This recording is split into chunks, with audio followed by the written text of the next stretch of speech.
Selamat malam para pemirsa, ketemu lagi di Hot Room dengan saya Hotman Paris. Setelah baru-baru ini Ketua PPATK mengeluarkan SK yang menutup rekening dorman dan akhirnya dicabut menimbulkan kehebohan. Tapi baru-baru ini timbul lagi kehebohan ketika tanggal 21 Agustus tahun ini Ketua KPU mengeluarkan keputusan bahwa ada 16 dokumen Capres dan Cawapres tidak boleh diakses oleh publik. Antara lain KTP, ijazah, bahkan LHKPN, daftar harta kekayaan pun yang selama ini dibuka oleh KPK juga nggak boleh diakses oleh publik. Ada apa? Siapa yang mau dilindungi? Kan Pilpres masih lama. Kenapa tiba-tiba terbit SK ini? Dan setelah rame di Sesmod, akhirnya dicabut pada tanggal 16 September 2025. Inilah Hot Room, kontroversi dokumen persyaratan Capres dan Cawapres.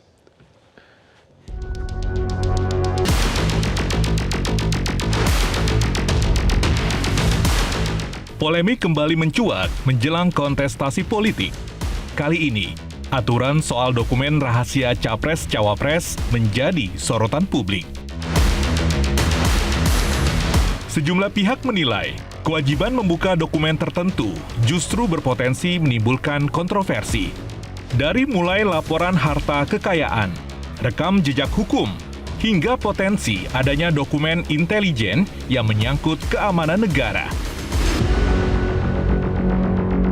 Di satu sisi, transparansi dianggap penting agar rakyat tahu rekam jejak pemimpinnya. Namun, di sisi lain, keterbukaan tanpa batas justru bisa disalahgunakan untuk kepentingan politik praktis. Perdebatan pun mengerucut pada dua hal. Sejauh mana dokumen pribadi calon boleh dibuka ke publik? Dan bagaimana negara menjamin dokumen rahasia tidak dipolitisasi? Polemik aturan dokumen rahasia Capres-Cawapres menjadi ujian penting bagi demokrasi. Akankah aturan ini memperkuat kepercayaan publik atau justru membuka ruang manipulasi politik? Rakyat menanti jawabannya.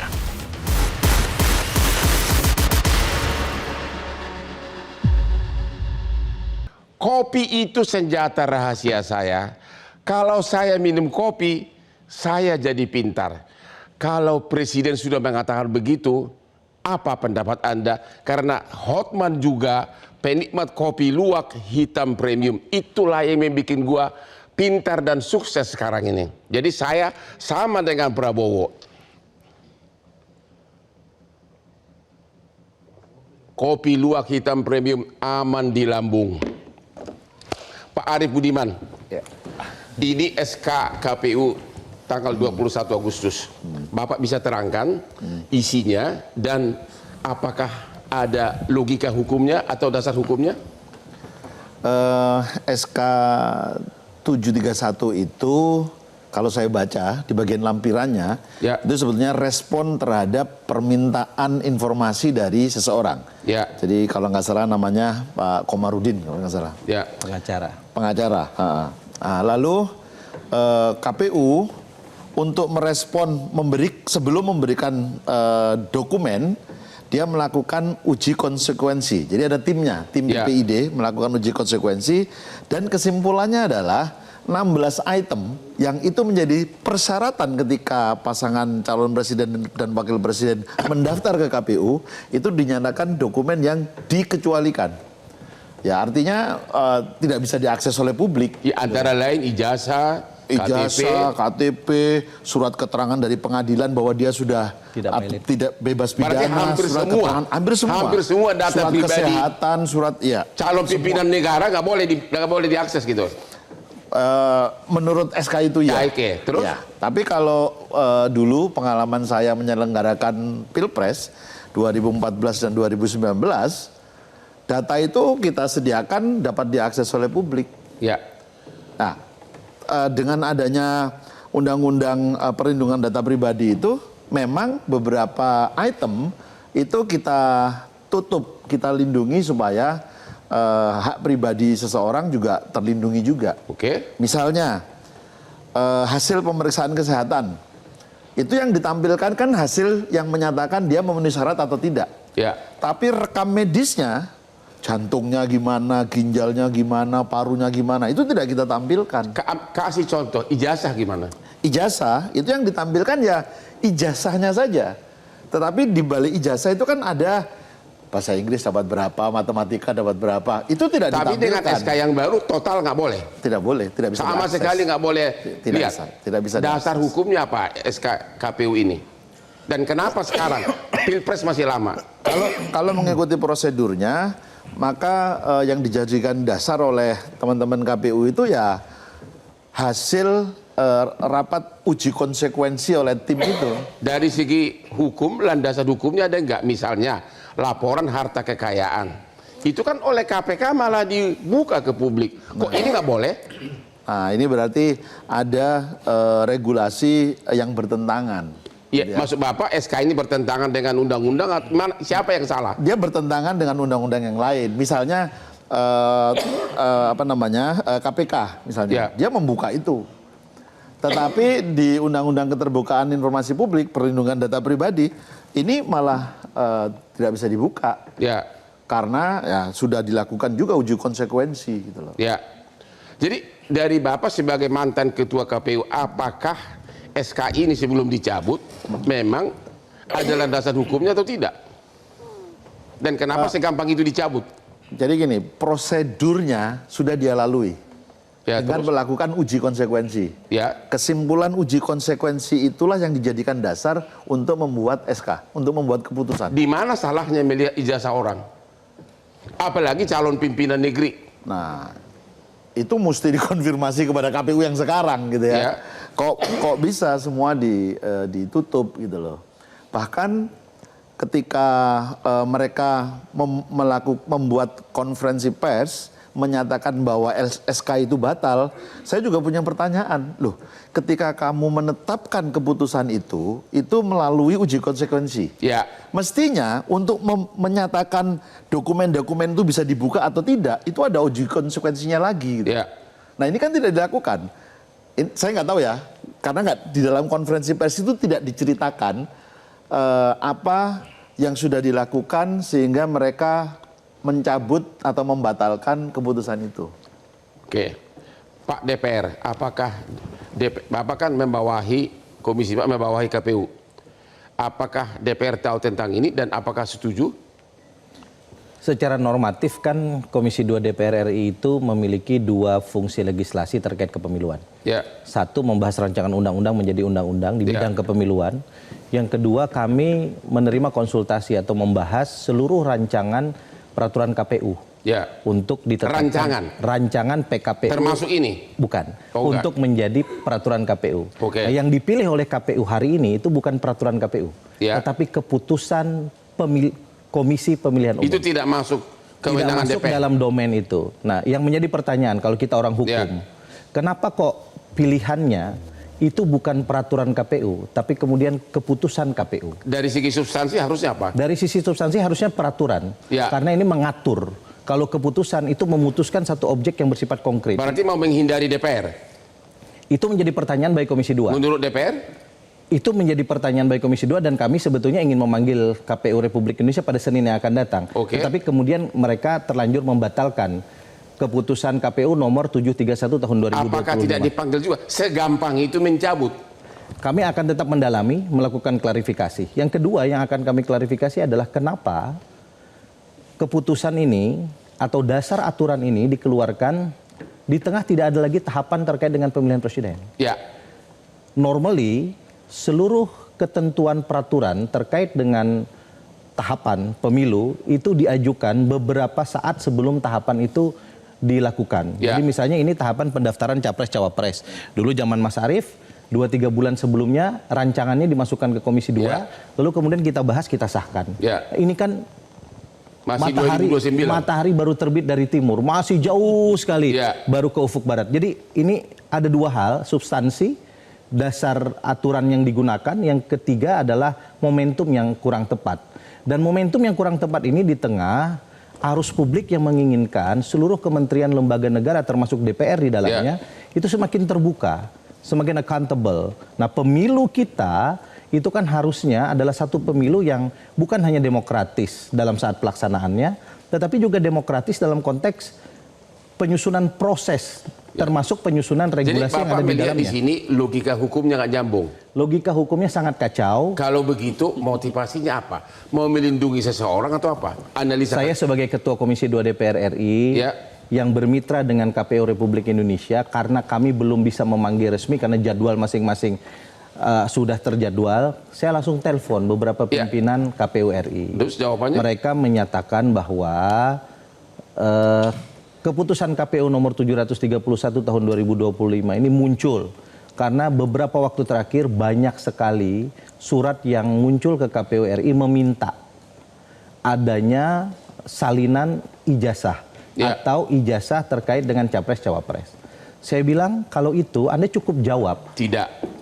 Sesuai dengan ketentuan peraturan perundang-undangan, Anda tidak perlu terlalu jauh untuk membuat keputusan. Tinggal lihat aja di website. Kalaupun ada fenomena yang menurut Anda harus direspons, jauh lebih baik kalau Anda sampaikan dulu ke Komisi 2 DPR RI.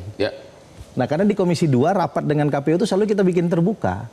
Dan ini bisa didengar oleh publik. Jadi jawaban KPU pun tidak masuk di akal juga. Nah, mereka kemudian berdalih dengan prosedur seperti yang tadi Mas Arief sampaikan. Kami sudah mengikuti dasar ketentuan Undang-Undang Nomor 14 Tahun 2008 tentang keterbukaan informasi publik. Apa itu caranya? Caranya adalah setiap informasi yang dikecualikan atau yang tidak boleh dilihat oleh publik serta-merta itu harus dilakukan uji konsekuensi. Saya bilang, siapa peserta uji konsekuensinya? Kalau memang peserta uji konsekuensinya itu adalah multi stakeholders yang selama ini punya kepedulian terhadap pemilu, termasuk para pakar-pakar hukum yang peduli terhadap pemilu, dan akan jauh lebih baik juga ada perwakilan dari partai-partai politik, mungkin nggak seperti ini jadinya. Nah, karena itu waktu itu saya sarankan Anda segera bikin klarifikasi kepada publik dengan jelas, dan kalau memang ada persoalan jangan ragu untuk melakukan koreksi atau revisi terhadap keputusan KPU itu. Pak Rangkuti. Kalaupun dilakukan uji konsekuensi, kenapa sekarang? Kan belum mendesak. Tadi kan disebutkan, karena banyaknya permintaan dari luar terhadap ijazah tertentu yang berhubungan dengan capres dan cawapres. Dan KPU seperti merasa bingung untuk memberi jawaban. Apakah meloloskannya atau tidak. Tapi saya lihat ada unsur ketakutan di dalam itu. Ketakutannya apa? Kan yang paling mungkin itu sebetulnya ya akses saja. Benar. Apa masalahnya kan? Akses, akses saja gitu. Nah, tapi mungkin ada unsur rasa takut, akhirnya kemudian ditutup. Akhirnya akses pun ditutup. Akhirnya akses pun ditutup. Jangankan kopi, aksesnya pun ditutup. Terus aksesnya. Menurut Anda? Ya, ada unsur ketakutan di situ. Ketakutan apa? Ya ketakutan terhadap kemungkinan orang bisa akses ijazah itu kan.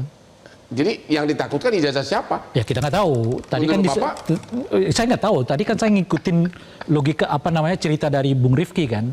Bahwa itu merupakan jawaban terhadap banyaknya tuntutan atau keinginan untuk dapat mengakses ijazah capres dan cawapres kita yang lalu. Gitu. Nah akhirnya karena banyaknya itu KPU justru nutupnya bukan membukanya gitu loh.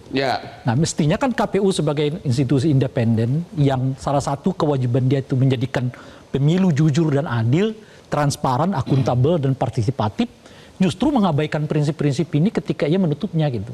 Itu satu. Nah oleh karena itulah kita mau mengatakan mungkin ada unsur ketakutan di dalam yang justru apa? Ya kita nggak tahu ketakutan bentuk apa. Terkait seseorang? Bisa jadi terkait kelompok, terkait apapun gitu, yang membuat mereka kemudian membuat aturan yang setback gitu loh. Meskipun ini bukan kali pertama. Jadi menurut Anda tindakan Ketua KPU ini benar-benar tidak bertanggung jawab? Ya kalau konteksnya ke demokrasi, ya. Dari segi sistematika kewenangan? Juga iya. Karena tadi misalnya, kalau membatasi hak warga negara untuk mendapatkan informasi terhadap pejabat negara, levelnya itu bukan di SK. Minimal tuh peraturan. Jadi kalau, itu minimal tuh. Kalau dari segi aspek apapun, nggak masuk di akal. Menurut Bapak, sudah waktunya ini Ketua KPU dilengsarkan. Yang menariknya, Bang Hotman itu, yang menariknya dari ketentuan ini adalah ditutup selama 5 tahun di mana pejabat itu sedang berkuasa. Ya. Dan bisa dibuka setelah dia tidak berkuasa. Ya. Pertanyaannya ngapain orang juga? Benar. Ngapain juga orang mau melihat ijazah seseorang yang sudah nggak lagi menjabat sebagai pejabat publik? Jadi biar publik tahu, selama berkuasa tidak boleh diakses ijazahnya. Tapi setelah berkuasa, silakan diakses. Lah orang buat apa juga mau mengakses data-data yang dimaksud kalau orang itu sedang tidak berkuasa? Saya kira mahasiswa hukum 31 pun tahu. Sekarang saya mau tanya keberanian Bapak. Ini tindakan KPU ini benar-benar tidak bertanggung jawab atau apa? Saya sudah mengatakan tadi. Pantas sih nggak jadi ketua KPU. Jadi jawab Bapak. Bapak kenal dia. Ya, saya pikir perlu memang mereka semuanya dievaluasi aja. Dievaluasi aja. Pak Rangkuti tidak berani mengatakan ganti ketua KPU. Temu lagi di Hot Room.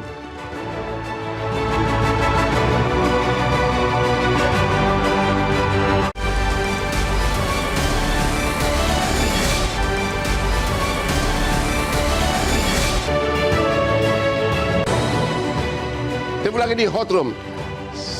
Sejak terbit SK ketua KPU yang melarang mengakses 16 dokumen akses untuk calon presiden dan wakil presiden, banyak protes di medsos, bahkan ada yang menyebutkan kata-kata nefalkan. Ya, akhirnya tanggal 16 September dicabut SK ketua KPU. Pertanyaan saya kepada Prof. Juanda, apakah SK ketua KPU ini cacat hukum dari segi hierarkis peraturan dan juga dari substansi? Pertama saya kira begini ya, apa yang disampaikan oleh teman-teman tadi, kelihatannya ketua KPU dan timnya ini adalah lagi kebingungan. Ya. Tidak tahu atau memang sengaja melanggar aturan dari bentuk dari sebuah peraturan perundangan. Ya. Yang dipahami ya dalam konteks yang benar itu, pertama seharusnya kalau benar tadi mengatakan kalau substansinya sifatnya rakling pengaturan, tentu dalam konteks ini harusnya peraturan dikeluarkan Dan harus ke DPR. Tidak juga, tapi harus dikonsultasikan. Iya, dikonsultasikan ke DPR itu maksudnya. Ke DPR supaya dia valid. Ya. Tetapi ini adalah keputusan. Keputusan ini tentu tadi cacat sebenarnya. Ya. Dari segi bentuk ini, maka antara bentuk keputusan dengan materi substansinya tidak pas. Tidak pas. Tidak pas. Ya. Jadi cacat dia. Ya. Kemudian kedua adalah persoalan saya lihat di sini adalah terlihat benar bahwa KPU ini tentu tidak teliti, tidak cermat, ya, sehingga dia melakukan tindakan-tindakan hukum yang melanggar aturan. Ya. Kalau ditanya dari segi hierarki peraturan perundangan, jelas adalah yang kita tahu Undang-Undang Dasar dan sampai kepada peraturan yang terbawah itu kan, termasuk sebenarnya peraturan KPU itu harusnya di situ letaknya kalau dia mau benar. Yang kedua adalah persoalan dia kenapa tidak cermat. Ketika dia itu mungkin lagi bingung, sadar, baru dia cabut lagi. Ini kan tidak pas dalam konteks penyelenggaraan pemerintahan yang baik. Nah inilah saya kira ini perlu kita dorong mungkin dari DPR untuk memanggil dan saya kira rekomendasi untuk pemecatan, pemberhentian. Rekomendasi untuk pemecatan ketua KPU. Harus melalui ini, pemecatan itu harus melalui DKPP. Bukan, artinya ini kan DPR ini sebagai pengawas. Setuju. Itu yang penting. Saya mengusulkan bukan itu, Prof.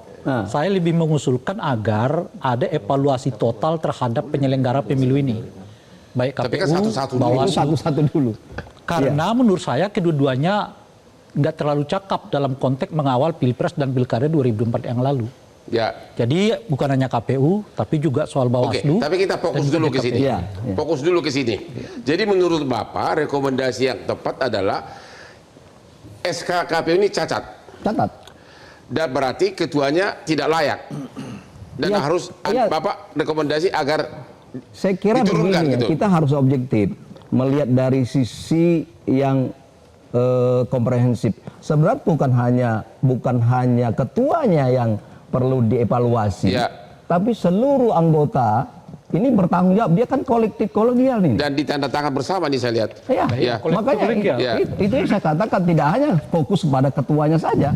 Nah sehingga ini mungkin momen evaluasi yang sangat menyeluruh. Tapi saya setuju bukan semuanya dalam konteks sekarang ini ya. Nah, oleh karena itu mungkin yang perlu itu adalah pertama memang DPR memanggil. Tapi sebagai profesor bidang hukum, Bapak melihat ini benar-benar kalau istilah bulenya irresponsible, tidak bertanggung jawab, membuat peraturan. Iyalah. Ya, seperti ini. Jadi akumulasi tidak bertanggung jawab, tidak teliti, ya kan, tidak cermat, menyalahi bentuk dari sebuah produk hukum. Ya. Kemudian kelihatan kebingungan, kemudian ada hal yang dibungkus untuk melindungi sesuatu. Dan ingat, di dalam 16 item itu sebenarnya menurut saya tidak semuanya harus dirahasiakan. Masa nomor KTP pun harus dirahasiakan? Makanya, jadi ini kan secara rasional logika hukum dan logika hak asasi manusia, ini kan menyangkut itu juga saya kira. Jadi menurut Bapak ini kalau nggak viral akan lanjut terus ya? Nah itu pasti. Sebab ini bukan kali pertama KPU membuat aturan yang katakanlah misalnya respon negatif banyak publik. Iya. Pertama dulu soal ketentuan 30% perempuan. Ya. Yang pecahan desimalnya dibulatkan kalau 5 ke bawah 0, 5 ke atas jadi 1% kan. Nah mereka buat ketentuan itu. Padahal putusan MA mengatakan berapapun desimal pecahannya itu harus dibulatkan jadi 1. Nggak mereka laksanakan sampai sekarang tuh. Lalu soal penetapan persyaratan calon presiden, calon wakil presiden, pasca putusan Mahkamah Konstitusi, di mana PKPU-nya mereka tidak ubah, tapi proses pencalonannya sudah mereka laksanakan. Pertanyaannya gini Pak Prof, kalau orang sudah benar-benar bertindak di luar nalar, pasti sudah ada motivasi.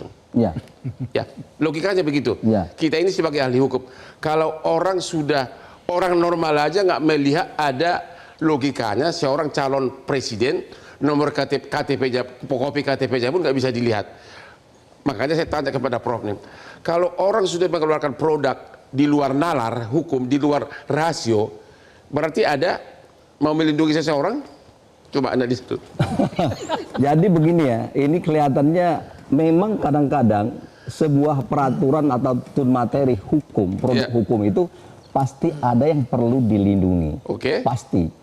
Tapi dalam persoalan ini memang menjadi pertanyaan besar dari masyarakat. Kenapa ini tadi SK ini muncul dalam konteks momen yang tidak pas, ya? Artinya secara tidak pas bagi UT, pas bagi seseorang mungkin. Iya, tentu. Makanya ini sebenarnya secara tidak menjadi rahasia lagi ini. Pertanyaan Bang Hotman tadi itu bisa dijawab oleh siapapun. Mungkin kemana arahnya? Kita tanya dulu Bung Rifki. Nah, itu ijazah siapa yang dimintai saya kira oleh mereka? Itu, saya ingin sampaikan nanti saya lupa. Ini juga menyalahi azas penyelenggaraan negara yang baik. Yaitu salah satu keterbukaan, cermat, transparansi, partisipasi, kepastian hukum. Ini kan menyalahi ini. Dengan tindakan dari KPU ini. Oleh karena itu, itulah argumentasi saya mengatakan tadi itu dievaluasi ini secara keseluruhan. Anggota KPU plus ketuanya. Pertanyaannya, beranikah DPR?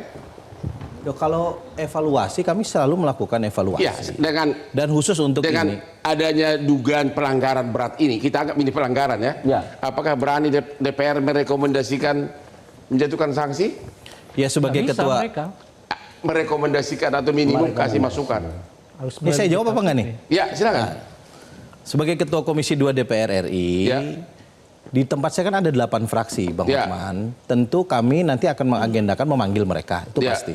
Yang kedua, secara politik tentu akan ada komunikasi kan di antara fraksi-fraksi. Saya bukan kepala lembaga negara yang kemudian bisa memutuskan sendiri. Tetapi bahwa ada kesepahaman Komisi 2 itu sangat concern terhadap urusan yang seperti ini, itu iya. Dan karena itu kami nanti akan memanggil KPU kendati sudah dibatalkan keputusan KPU nomor 731 tahun 2025, kita ingin mendengar kronologisnya. Karena bagi kami begini, pengaturannya itu emang harus dilakukan. Tapi bentuknya mungkin bukan keputusan. Kalau memang saat ini mendesak untuk dilakukan revisi terhadap peraturan KPU terkait dengan hal yang diatur seperti ini, ya Komisi 2 DPR RI membuka diri. Tetapi dari 16 item itu paling tidak terbagi dua.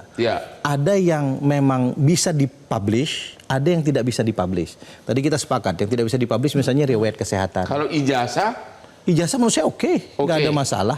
Orang kita mau daftar lamaran kerja aja CV dilampirkan ijazah. Benar. Itu rakyat loh. Itulah pertanyaannya. Terus apa latar belakangnya? Kenapa ijazah aja yang sudah diterima oleh publik sebagai terbuka, kenapa harus tidak boleh diakses? Itu pertanyaannya. Ada PKPU nomor 19 tahun 2022 ya, yang mengkategorikan memang seluruhnya itu termasuk informasi yang dikecualikan, kecuali ya, ini kecuali saya baca, kecuali yang bersangkutan memberi izin. Jadi sebetulnya problemnya emang sudah lama ada masalah ini sejak tahun 2022. Tetapi kita menjadi aware ketika keputusan ini keluar di tengah misalnya memang ada kontroversi terhadap dokumen capres atau cawapres yang sekarang sedang mengemuka di luar urusan KPU. Nah itu dia. Ya kan? Nah saya jujur, sebentar Bung Rai, saya jujur, saya tidak ingin mendalami case by case. Jujur saya tidak ingin mendalami case by case. Karena posisi saya adalah ingin memastikan bahwa mitra kerja saya bernama Komisi Pemilihan Umum Republik Indonesia itu bekerja on the track sesuai dengan ketentuan peraturan perundang-undangan. Nah karena itu ketika mereka memberi penjelasan kepada saya terkait dengan kenapa keputusan KPU nomor 731 ini hadir seperti yang saya katakan tadi, saya hanya menyayangkan satu hal. Yaitu? Kenapa uji konsekuensi itu tidak melibatkan multi stakeholders yang terbuka? Satu. Yang kedua, kenapa kok Anda tidak bawa saja ke Komisi 2 agar kemudian ini menjadi diskursus yang relatif terbuka dan diskursus publik? Dan itu belum terjawab. Dan itu belum terjawab tetapi kemudian dibatalkan. Oke, kita ketemu lagi di hot room menunggu jawabannya.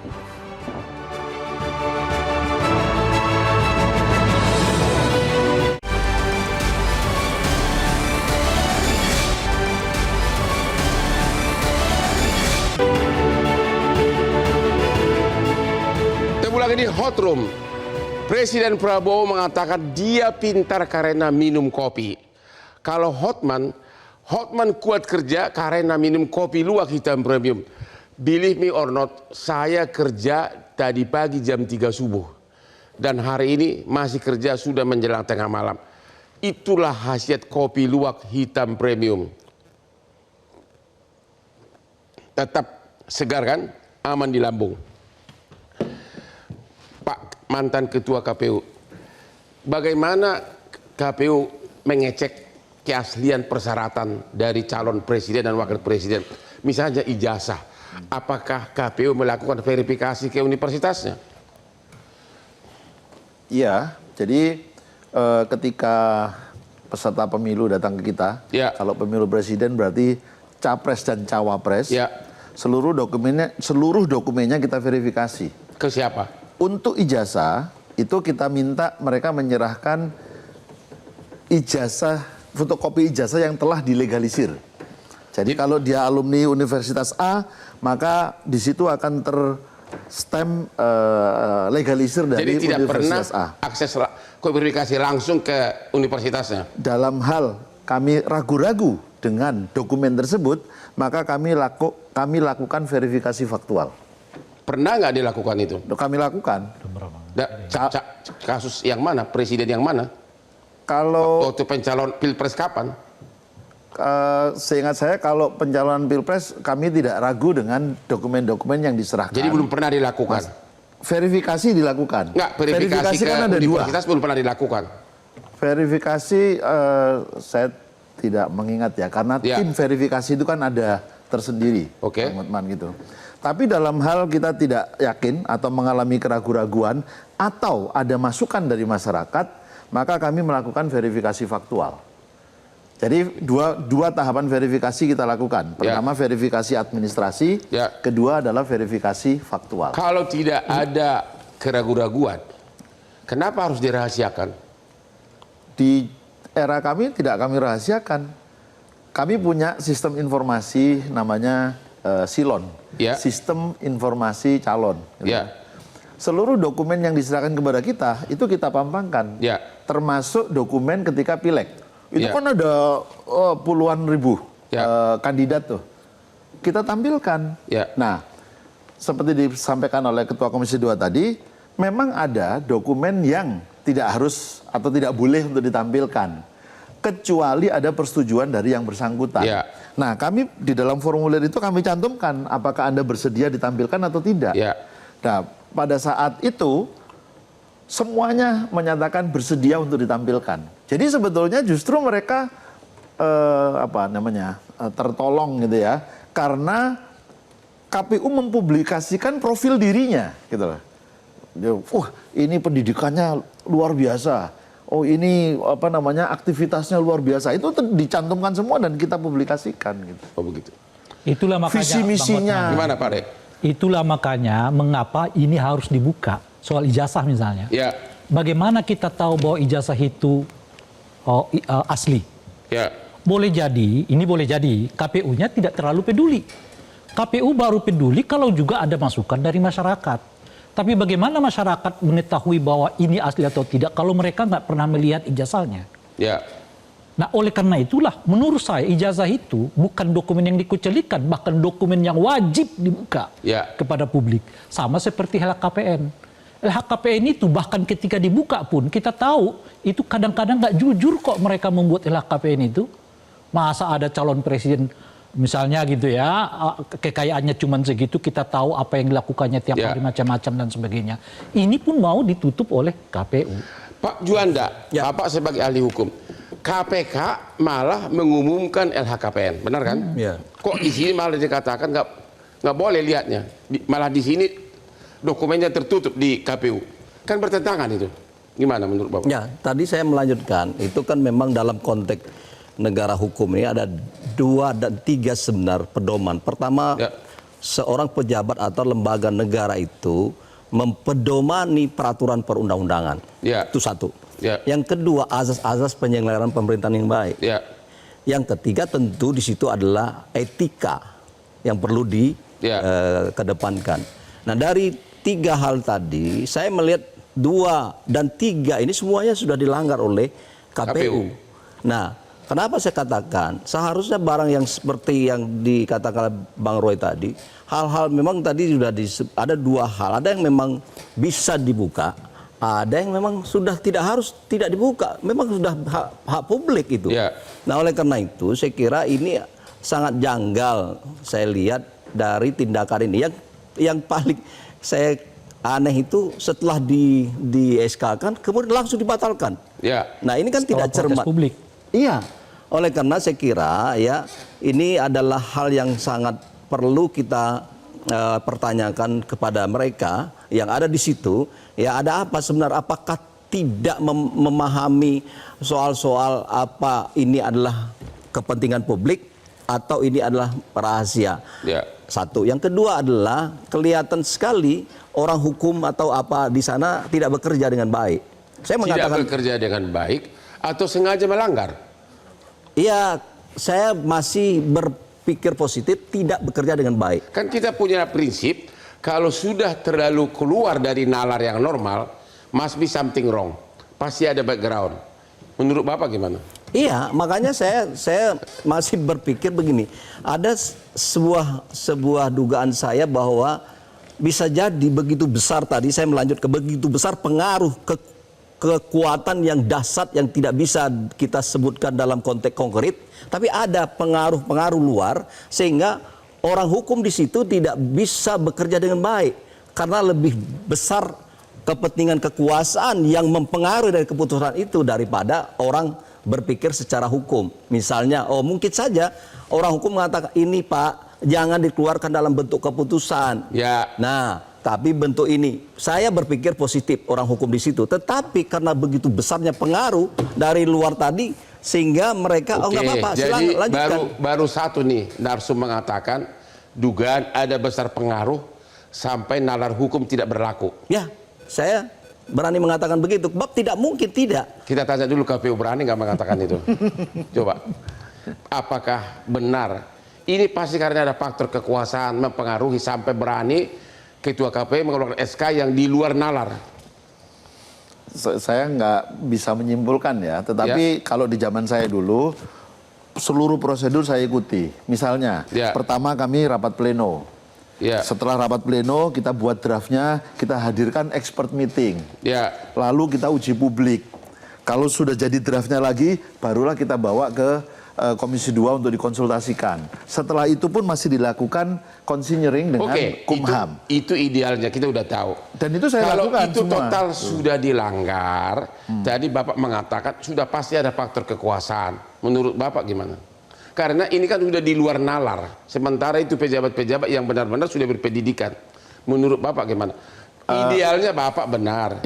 Tapi kalau ada extraordinary, benar-benar bertentangan idealnya, something wrong. Itu pengaruh kekuasaan atau melindungi seseorang?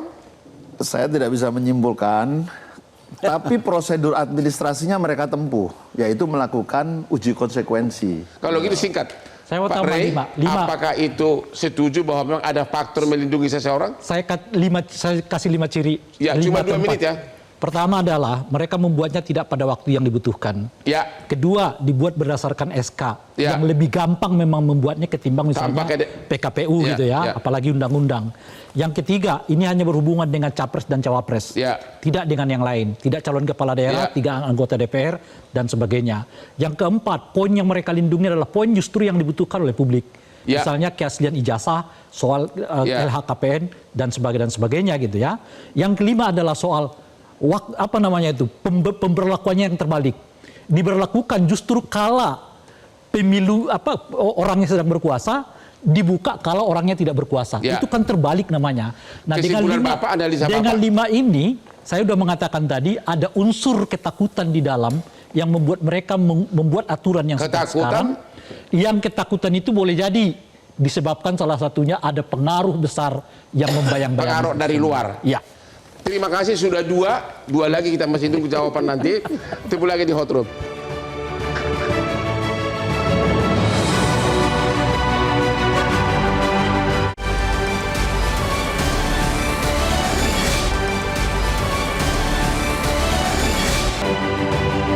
Ketemu lagi di Hot Room. 4 narsum di diskusi malam ini semua mengatakan bahwa tindakan Ketua KPU mengeluarkan SK yang memutuskan bahwa 16 dokumen persyaratan capres dan cawapres tidak boleh diakses publik, dianggap itu melanggar peraturan. Pertanyaannya, apa sanksinya Pak DPR? Kalau itu sudah melanggar, apakah sebatas kode etik, prosedurnya bagaimana? Karena itu sepertinya pelanggarannya dari segi hukum parah banget gitu loh. Ada 2 ketentuan yang bisa dilakukan oleh Komisi 2. Pertama, Undang-Undang Nomor 7 Tahun 2017 tentang pemilu. Komisi 2 DPR RI itu bisa melakukan evaluasi terhadap pejabat yang kami lakukan fit and proper. Dalam hal ini KPU, Bawaslu, dan DKPP. Dan dalam konteks KPU dan Bawaslu, kami bisa kemudian hasil dari evaluasi itu, kesimpulan rapat kami, itu bisa kami sampaikan kepada DKPP untuk DKPP lebih lanjut nanti melakukan persidangan etik. Jadi yang berhak menjatuhkan sanksi pada akhirnya siapa? Sebentar, ini baru 1 ketentuan. Oh, baru 1. Dari segi kelembagaan, Mas. Ada ketentuan yang lain. DKPP. Ada ketentuan yang ada lain. lagi yang lain. Yaitu peraturan DPR nomor 1 tahun 2025 tentang tata tertib DPR. Di mana DPR berhak melakukan evaluasi terhadap seluruh pejabat negara yang proses fit and propernya ada di DPR. Dan kami pernah melakukan itu terhadap DKPP Republik Indonesia. Kecuali terhadap Hakim MK nggak berani kan? Itu komisi lain, itu komisi 3. Saya tidak mau berkomentar di luar komisi yang saya pimpin. Nah, prosedurnya bagaimana? Prosedurnya kami di rapat internal, seluruh anggota dan pimpinan rapat, lalu menyepakati bahwa kita memerlukan evaluasi. Kita evaluasi. Kami bikin tertutup, karena kemudian ini sangat menyangkut juga hal-hal yang bersifat privat. Tadi ada hal-hal yang harus kita tanyakan, kenapa Anda mengeluarkan ini, ada tidak yang mengintervensi dan seterusnya. Nah, pada saat DKPP kami merekomendasikan tidak pemecatan, tidak pemberhentian, tetapi perbaikan sistem. Karena di DKPP itu seringkali, Mas Arief ya, mereka melakukan sidang terhadap perkara-perkara yang baru masuk, yang udah lama malah nggak disidang-sidang. Sehingga tidak ada semacam hukum acara. Kami perbaiki itu dan alhamdulillah DKPP sekarang memperbaiki diri. Artinya dengan 2 mekanisme ini, kami di Komisi 2 tentu membuka diri, dan karena itu kami akan panggil dulu KPU-nya. Melalui penjelasan yang disampaikan oleh KPU, publik juga akan bisa melihat Dan kenapa itu dikeluarkan dan kenapa sampai kemudian dicabut. Dan lalu apa langkah selanjutnya? Karena kebutuhan terkait dengan peraturan ini kan tetap penting. Oke, maksimum penalti yang bisa direkomendasikan atau diambil Komisi 2, Pak, maksimum. Maksimum merekomendasikan pemecatan atau pemberhentian. Pak Arief, itu maksimum. Setuju nggak bahwa memang pantas nggak untuk Ketua KPU ini dan timnya dipecat? Nanti setelah dilakukan klarifikasi, kan saya juga nggak. Kita jangan mengalihkan forum ya dalam tanda kutip peradilan kinerja terhadap KPU dari ruang resmi Komisi 2 DPR RI dan DKPP ke tempat ini. Tapi kan semua sudah setuju SK itu di luar nalar berpikir. Apalagi kalau itunya iya, tetapi kemudian background kenapa itu keluar, prosedur yang ditempuh kita harus dengar. Nah, menurut saya bisa saja kemudian kesalahan pilihan terhadap produk hukum. Keputusan misalnya, maka kita perbaiki menjadi peraturan dan substansinya kita perbaiki. Terima kasih. Sekarang Pak Ray Rangkuti, semua setuju bahwa itu pelanggaran serius. Ada prosedurnya, ada dua pilihan. Menurut Bapak, sanksi yang paling tepat apa? Semua kita tahu terjadi pelanggaran. Sudah di luar nalar. Mahasiswa hukum manapun, jangankan profesor, mahasiswa hukum mengatakan itu salah. Anda gimana? Kan saya sudah menawarkan tadi, Bang. Ini dievaluasi saja. Ya. Evaluasi itu apa yang paling tepat? Bahkan saya menganggap mungkin ada tepatnya mempercepat masa jabatan mereka. Apa? Mempercepat masa jabatan anggota. Pakai bahasa sopan banget. Anggota KPU, karena bukan hanya KPU, KPU, Bawaslu, dan mungkin kan DKPP. Masuk Bapak udah deh, mempercepat saya dihentikan atau apa? Ya dengan sendirinya mereka semua dipercepat masa jabatannya, artinya dilakukan pemilihan ulang.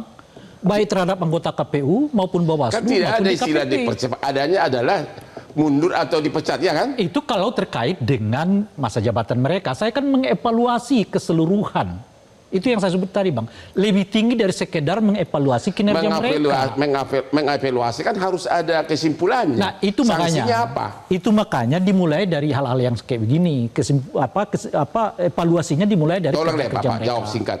Dengan melihat dari substansi pelanggaran, dari prosedurnya pelanggaran, menurut Bapak sanksi yang pantas apa? Evaluasi keseluruhan sistem penyelenggara pemilu, di mana apakah kita masih membutuhkan model KPU yang seperti sekarang, apakah kita masih membutuhkan Bawaslu dengan model yang seperti sekarang. Saya malah menuntut lebih dari sekedar mereka dievaluasi secara etik, Bang.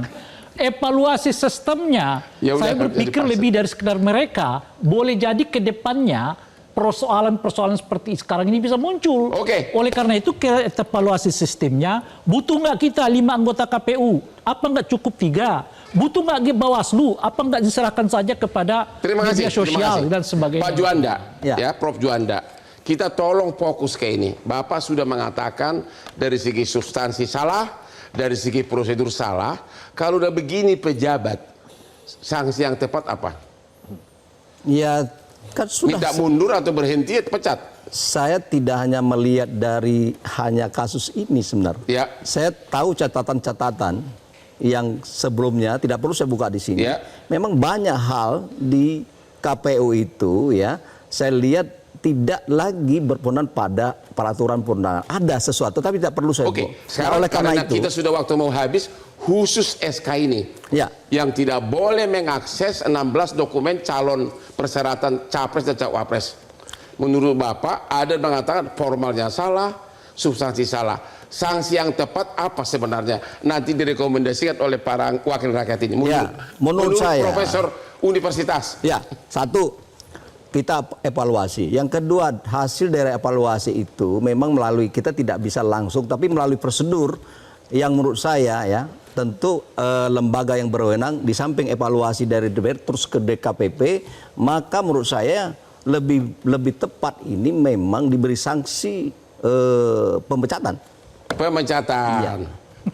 Kok lebih berani Bapak daripada DPR?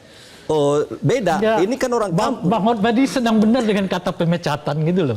Bahkan saya menawarkan lebih dari sekedar pemecatan, Bang Hotbadi aja nggak mau. Evaluasi sistem penyelenggaraannya. Butuh nggak kita model KPU yang seperti sekarang? Iya. Kalau yang lain kan solusi kayak begini kan jadi jangka pendek, begini, kan saya bukan masalah berani. Tapi ketika soal ini menyangkut kenegaraan dan memang ini adalah fatal, saya kira tidak ada lain. Tidak ada lain kecuali ya dievaluasi terus diganti. Apalagi Pak DPR udah dengar itu? Saya dengar. Gimana kira-kira? Sebagai sebuah aspirasi kami dengar. Inspirasi? Aspirasi. Oke. Bapak pribadi terlepas dari DPR, apa pendapat Bapak? Saya nggak bisa berpendapat secara pribadi. Oh, tidak bisa, Posisi saya di sini sebagai Ketua Komisi 2 DPR RI. Ya kita hormati. Kalau Pak Arief lebih halus lagi. Ya kita lakukan evaluasi dulu. Kita dalami dulu apa, bagaimana, penyebabnya apa gitu. Karena barulah kader bisa beliau diambil juga kesimpulan. Karena kan kita tidak melihat selain yang sudah tampil di tapi kan nanti bisa terulang lagi hal yang sama cuma beda corak. Jadi begini, itulah Bang Hotman. mengapa saya mengatakan, Bang, jangan kalau pemecatan itu hanya terkait dengan oknum-oknum. Lebih baik institusinya kita perbaiki. Butuh nggak KPU dengan model yang kayak begitu, dengan masa kerja 5 tahun, apalagi Bawaslu. Butuh nggak Bawaslu yang kita nggak tahu kerjanya apa selama 5 tahun terakhir ini, gitu loh, Bang. Terima kasih. Jangan-jangan pengawasan medsos jauh lebih kuat daripada Bawaslu itu, gitu. Terima kasih. Jadi sudah terjawab di forum diskusi malam ini, 4 narsum mengatakan terjadi pelanggaran atas pengeluaran SK Ketua KPU yang melarang dokumen persyaratan Capres dan Cawapres diakses oleh publik. Sudah semua sepakat bahwa memang itu pelanggaran serius, baik dari formal maupun substansi. Cuma hanya 2 yang mengatakan sanksi, dipecat 2 masih ragu-ragu. Demikianlah akhir dari diskusi kita malam ini. Sampai ketemu lagi di Hot Room Metro TV.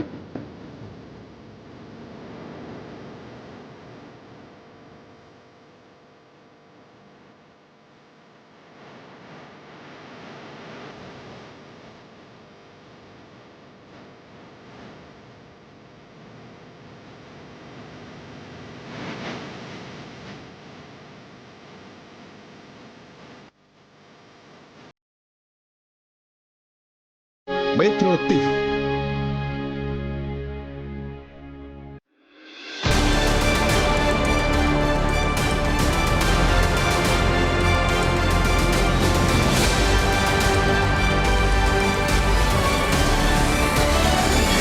Jelajahi cara baru mendapatkan informasi. Download Metro TV Extend sekarang.